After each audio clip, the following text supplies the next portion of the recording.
Welcome, in front of me is a General Mobile GM8 Go, and today I'll show you how to put the device into boot mode. So to get started, all you need to do is hold power key and tap on power off. Once the device shuts off, you want to hold the power key and volume up. So power, volume up. Start pressing both of those keys at the same time. And you should see the boot mode. So in here, all you will need to do is use volume up to navigate and volume down to confirm. And as you can see, you can basically access recovery mode, boot to fast boot mode, or reboot the device back to the Android system. So whatever you select, you want to confirm it with the volume down button. So I'll just stick with the normal boot and confirm it with power key.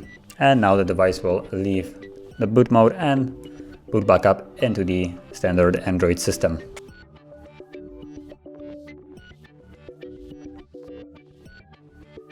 And as you can see, we're back in the Android.